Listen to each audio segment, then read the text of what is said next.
Hello friends, welcome in banking master. Friends, अपने इस video में मैंने आपको एक जबरदस्त पोर्टफोलियो बताया था जिसके जरिए आप 5 करोड़ से भी ज्यादा का रकम बना सकते हैं सिर्फ 5,000 की पर मंथ एसआईपी करके। एंड आई होप कि आप सब लोगों ने उस वीडियो को देख लिया होगा। अगर अभी तक आपने उस वीडियो को नहीं देखा है तो उसे आप नीचे डिस्क्रिप्शन में जाकर देख सकते हैं इस वीडियो के बाद। फ्रेंड्स, अपने उस वीडियो में मैंने मिड कैप कैटेगरी के भी फंड को बताया था, इसीलिए आज मैं आपके लिए टॉप 4 मिड कैप फंड्स का डिटेल्ड कंपैरिजन करूंगा। मुझे उम्मीद है कि आप में से कई लोग इन फंड्स में इन्वेस्ट कर रहे होंगे या इन्वेस्ट करने की सोच रहे होंगे। कुछ ऐसे नए लोग होंगे, तो उनके लिए, जो नए लोग जो मिड कैप फंड में इन्वेस्ट करने के लिए सोच रहे हैं, उनके लिए ये वीडियो काफी इंपॉर्टेंट होने वाला है। तो आज मैं अपने इस वीडियो में इन सभी फंड्स के बारे में आपको सब कुछ डिटेल में बताऊंगा कि आपको क्या करना चाहिए, आपको इनमें से किस फंड को लेना चाहिए और किस फंड को नहीं लेना चाहिए, या अगर आप इन फंड्स में से किसी फंड में इन्वेस्ट कर रहे हैं तो आपको क्या करना चाहिए, बने रहना चाहिए या निकल जाना चाहिए। यही सब चीज हम डिस्कस करेंगे आज अपने इस वीडियो में। और मुझे उम्मीद है कि इस वीडियो को देखने के बाद आपकी सारी जितनी भी डाउट्स होंगी इन सभी फंड से रिलेटेड, वो सभी खत्म हो जाएंगी। तो चलिए बिना देर किए शुरू करते हैं, मगर सबसे पहले देख लेते हैं कि आज मैंने इस वीडियो में कंपैरिजन के लिए कौन कौन से फंड लिए हैं। तो आज हम डिस्कस करेंगे एक्सिस मिड कैप फंड के बारे में, DSP mid cap fund, Invesco India mid cap fund, और लास्ट में हम देखेंगे एल&टी मिड कैप फंड के बारे में। हो सकता है फ्रेंड्स ये वीडियो थोड़ा लंबा हो जाए क्योंकि आज मैं इन सभी फंड्स के बारे में एक डिटेल डिस्कस करूंगा। तो अगर आप वीडियो के किसी दूसरे पार्ट को देखना चाहते हैं तो मैंने डिस्क्रिप्शन में टाइम स्पेन दे दिया है, वहां से जाकर आप देख सकते हैं। लेकिन फ्रेंड्स, मेरी राय होगी कि आप इस वीडियो को पूरा ध्यान से एंड तक देखें ताकि आप सब कुछ अच्छे से डिटेल में समझ सकें। और जल्दी से हमारे चैनल को सब्सक्राइब करके बेल आइकन दबा लें अगर आप हमारे इस चैनल पर नए आए हैं तो चलिए सबसे पहले देख लेते हैं इन सभी फंड्स के फंड इन्फो को। तो फंड हाउस की बात करें तो एक्सिस मिड कैप का फंड हाउस है axis mutual fund, DSP mid cap का फंड हाउस है डीएसपी म्यूचुअल फंड, और बाकी आप चाहे तो देख सकते हैं। स्कीम टाइप की बात करें तो इन सभी का स्कीम टाइप ओपन एंडेड है, मतलब कि आप जब चाहे तब अपना पैसा इन फंड से निकाल सकते हैं। कैटेगरी की बात करें तो कैटेगरी इन सभी का मिड कैप है। मिड कैप फ्रेंड्स वो कंपनीज होती हैं जो कि जिनका की मार्केट कैपिटलाइजेशन $2 बिलियन से लेकर $10 बिलियन के बीच में होता है। अब मैं ऐसा मानकर चल रहा हूं कि ये मिड कैप फंड्स हैं, तो आप इसमें कम से कम 7 से 10 साल के लिए अपना इन्वेस्टमेंट करेंगे ही करेंगे।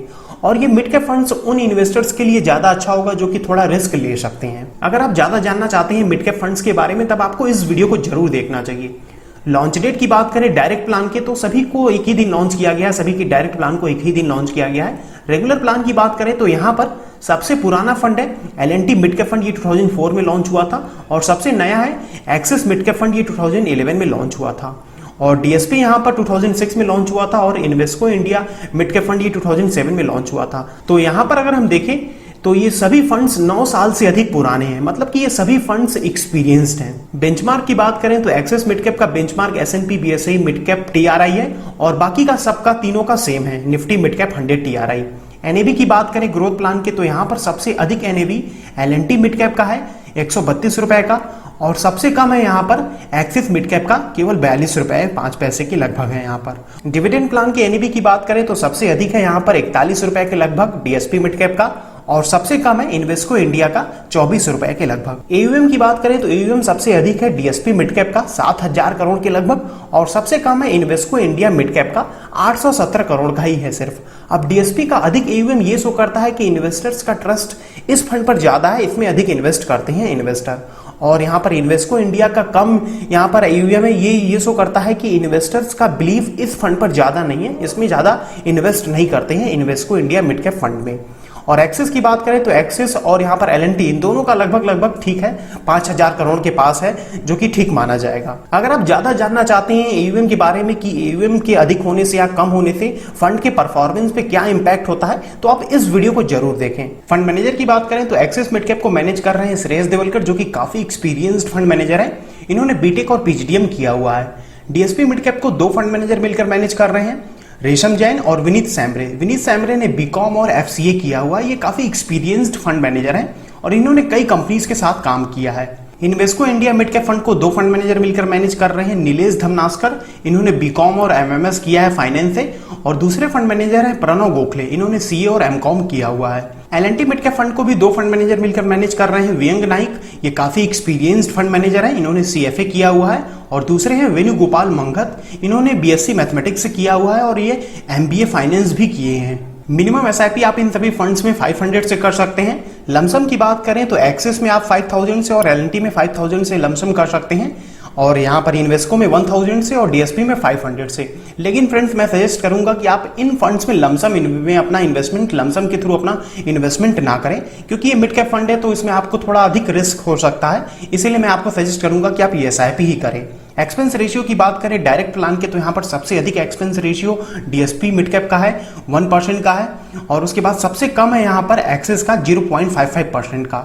अब यहाँ पर अगर हम देखें तो डीएसपी का हमने देखा था कि अभी ये 7,07,000 करोड़ के पास इसका AUM है, बावजूद इसका एक्सपेंस रेशियो डायरेक्ट प्लान का इतना अधिक है, जो कि सही नहीं माना जाएगा। वहीं पर Invesco India mid cap fund का भी एक्सपेंस रेशियो 0.99% अधिक ही है, लेकिन ये ठीक माना जाएगा क्योंकि यहाँ पर फंड के पास ज्यादा पैसा नहीं है, फंड का AUM केवल 817 करोड़ का ही है। तो एक्सपेंस रेशियो के मामले में axis mid cap fund winner है। रेगुलर प्लान के एक्सपेंस रेशियो की बात करें तो यहाँ पर सबसे अधिक है रेगुलर प्लान का एक्सपेंस रेशियो इन्वेस्को का 2.50% का, और सबसे कम है डीएसपी का 1.93% का। एग्जिट लोड की बात करें तो एक्सिस में, एलएनटी में और इन्वेस्को में आपको 1% का एग्जिट लोड देना होगा अगर आप 10% से ज्यादा का यूनिट निकालते हैं एक साल में। तो वहीं डीएसपी में आपको केवल 1% का एग्जिट लोड देना होगा अगर अपना पैसा आप एक साल के अंदर निकालते हैं। तो टर्नओवर रेशियो की बात करें तो सबसे अधिक टर्नओवर रेशियो यहाँ पर Invesco India mid cap fund का है 62%, और सबसे कम है डीएसपी मिड कैप फंड का 19%।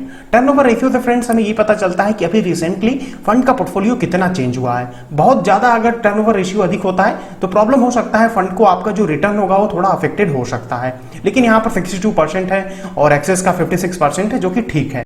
चलिए वैसे एलोकेशन को देख लेते हैं। तो यहाँ पर इक्विटी में सबसे अधिक इन्वेस्टमेंट किया गया है Invesco India mid cap fund में 96% का, और सबसे कम किया गया है एक्सिस मिड कैप फंड में 83.9% का।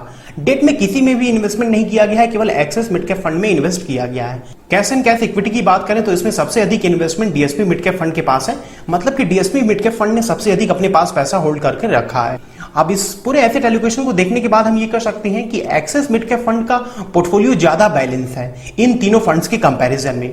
तो एसेट एलोकेशन के मामले में friends axis mid cap fund winner है, क्योंकि इसमें डेट में भी इन्वेस्टमेंट किया गया है। तो अगर कोई मार्केट क्रैश या कुछ ऐसा सिचुएशन आता है तो ये फंड उतना नहीं गिरेगा इन तीनों फंड्स के कंपैरिजन में, यानी कि इन तीनों फंड्स के कंपैरिजन में ये एक्सिस मिड कैप फंड आपको अच्छा रिटर्न देगा। चलिए अब सेक्टर एलोकेशन को देख लेते हैं। तो यहाँ पर देखिए फाइनेंशियल सेक्टर में सबसे अधिक investment DSP mid cap fund में किया गया है।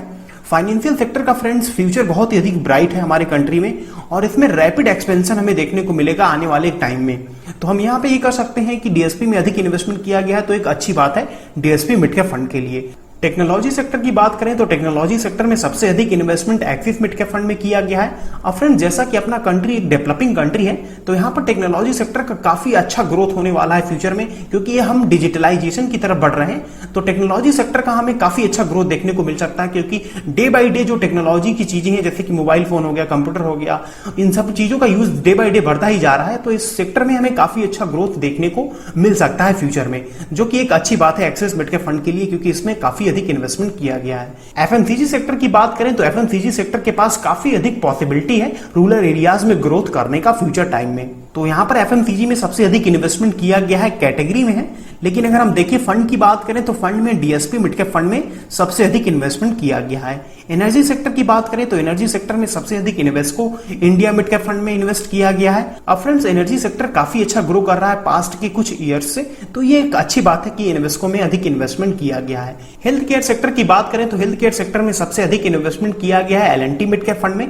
अब फ्रेंड्स जैसा कि कोविड-19 का टाइम चल रहा है, तो लोग अब हेल्थ को लेकर बहुत अधिक कॉन्शियस होने लगे हैं, तो इस सेक्टर में हमें अच्छा ग्रोथ देखने को मिल सकता है फ्यूचर में। इनफैक्ट फ्रेंड्स अगर हम देखें तो लास्ट के 3 मंथ में हेल्थ केयर के जितने भी स्टॉक थे, जितने भी फार्मा के स्टॉक्स थे, उन्होंने काफी अच्छा रिटर्न दिया है लास्ट के 3 मंथ में, जो कि एक अच्छी बात है इस फंड के लिए, एक पॉजिटिव साइन है इस फंड के लिए।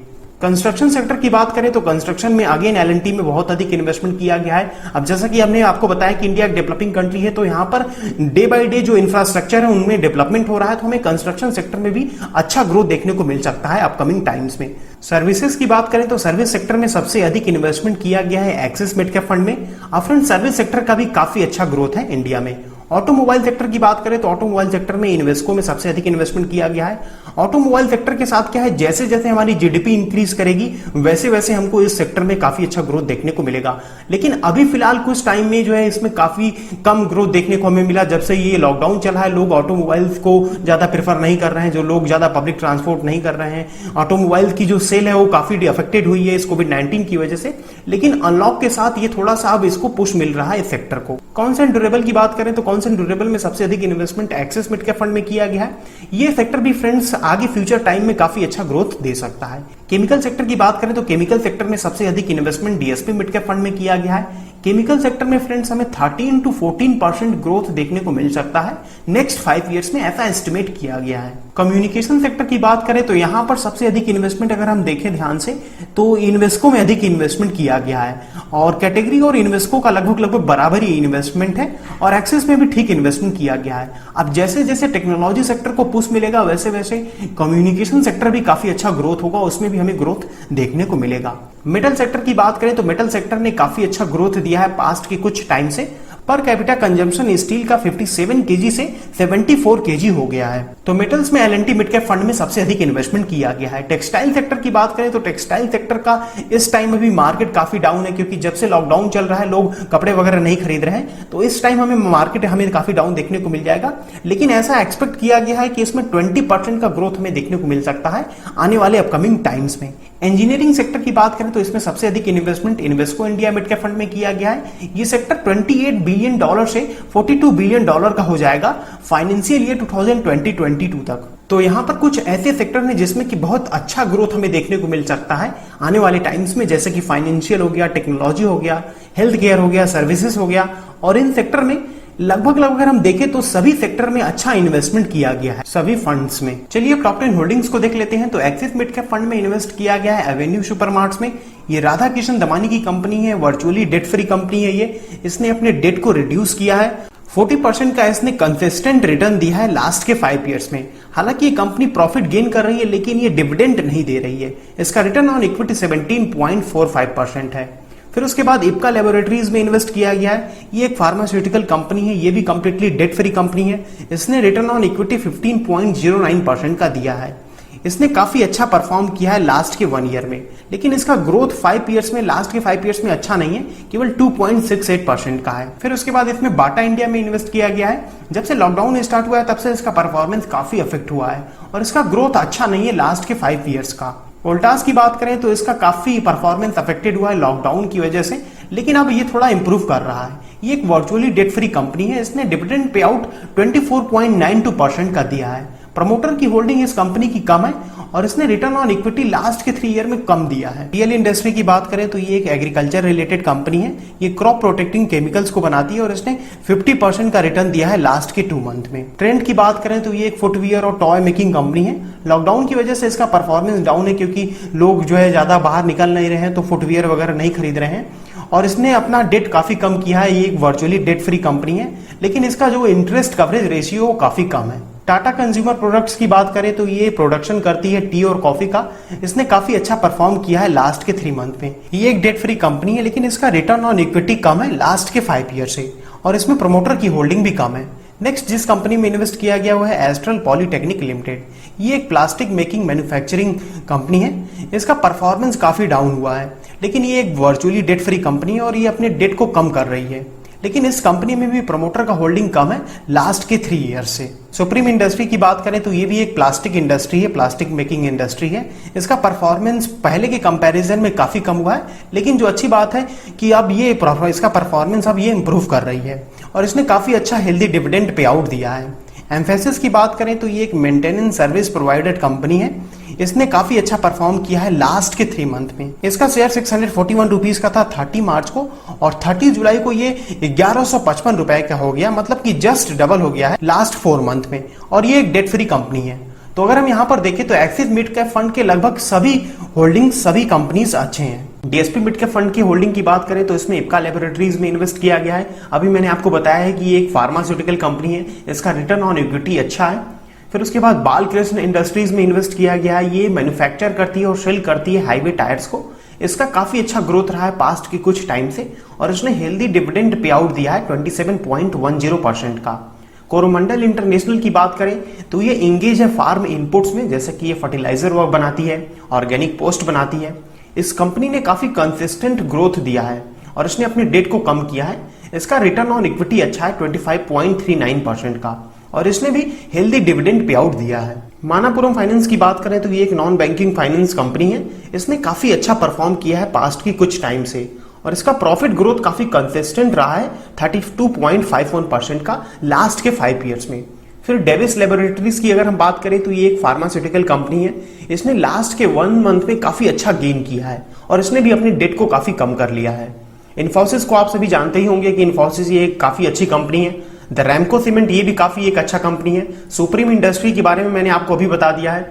अतुल की बात करें तो ये एक अच्छा परफॉर्म कर रही है ये कंपनी लास्ट के 3 मंथ से और ये कंपनी केमिकल्स वगैरह को बनाती है। ये कंप्लीटली डेट फ्री कंपनी है।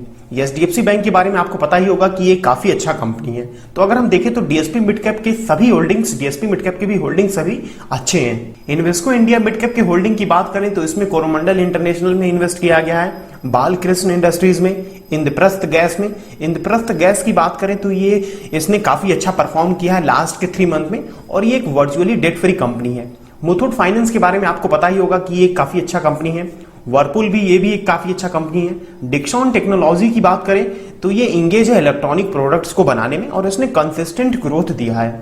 वोल्टाज में इन्वेस्ट किया गया है, Ajanta pharma, Apollo hospital, Gujarat gas, ये सभी अच्छे होल्डिंग्स। तो हम कह सकते हैं कि Invesco India mid cap fund की सभी होल्डिंग्स ठीक हैं। एल&टी मिड कैप फंड की होल्डिंग की बात करें तो इसमें बेयर क्रॉप साइंस में इन्वेस्ट किया गया है। ये इंगेज है एग्री केयर चीजों को बनाने में, एग्रीकल्चर से रिलेटेड चीजों को बनाने में ये कंपनी इंगेज है और इसने काफी अच्छा रिटर्न दिया है लास्ट के 3 मंथ में।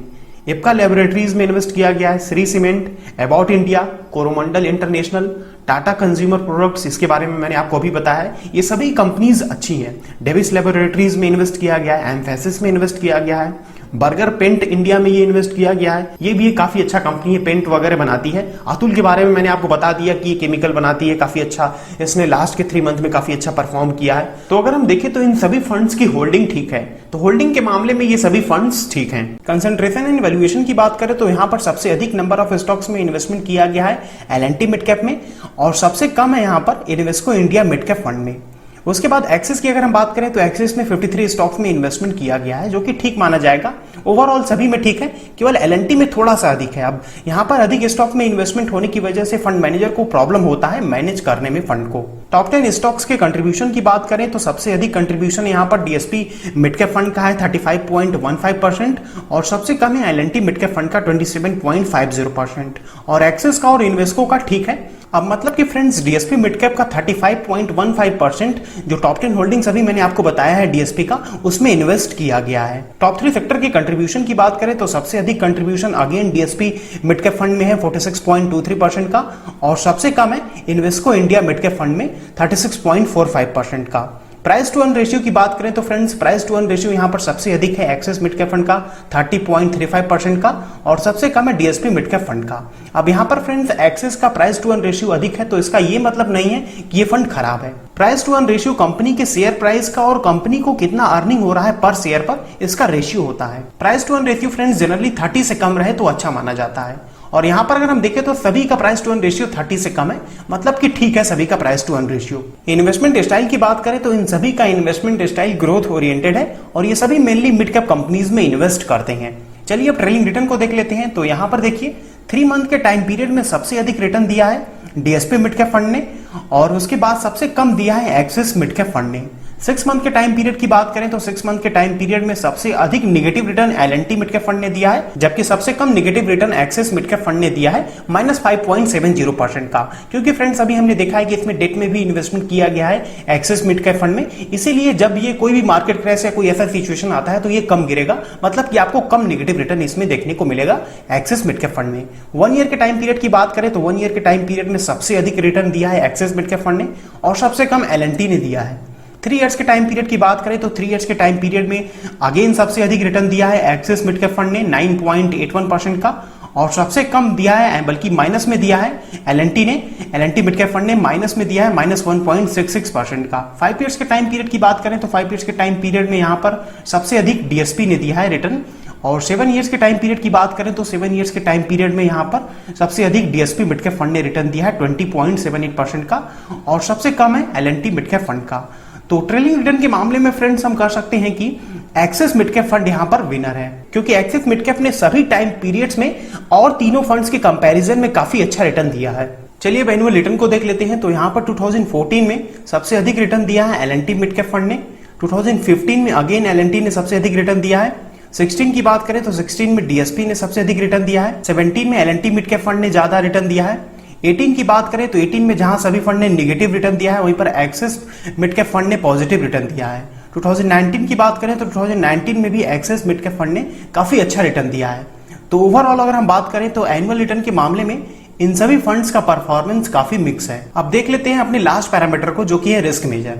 तो स्टैंडर्ड डिवीजन की बात करें तो यहां पर सबसे अधिक standard division L&T mid cap का है 23.12 का, और सबसे कम है एक्सिस मिड कैप का 18.94 का। मतलब कि हम ये कर सकते हैं कि एक्सिस मिड कैप फंड में कम रिस्क होना चाहिए इन तीनों फंड्स के कंपैरिजन में। बीटा की बात करें तो बीटा 0.71 है एक्सिस मिड कैप का, और सबसे अधिक है एल&टी मिड कैप फंड का। यानी कि एल&टी मिड कैप फंड में आपको अधिक रिस्क देखने को मिलेगा, जबकि एक्सिस मिड कैप फंड में आपको कम रिस्क देखने को मिलेगा। शार्प रेशियो की बात करें तो शार्प रेशियो यहां पर सबसे अधिक है एक्सिस मिड कैप का 0.32 का, और सबसे कम है डीएसपी मिड कैप फंड का। अल्फा की बात करें तो अल्फा सबसे अधिक है एक्सिस मिड कैप का 8.09 का, और सबसे कम है एल&टी मिड कैप फंड का। मतलब कि आपको एक्सिस मिड कैप फंड में ज्यादा रिटर्न देखने को, रिटर्न पोटेंशियल ज्यादा यहां पर देखने को मिलेगा और सभी तीनों फंड्स के कंपैरिजन में। तो फ्रेंड्स अगर कंक्लूजन की बात करें तो फर्स्ट पे आता है axis mid cap fund, second पे है Invesco India mid cap fund, third पे है डीएसपी मिड कैप फंड, और लास्ट पे है एल&टी मिड कैप फंड।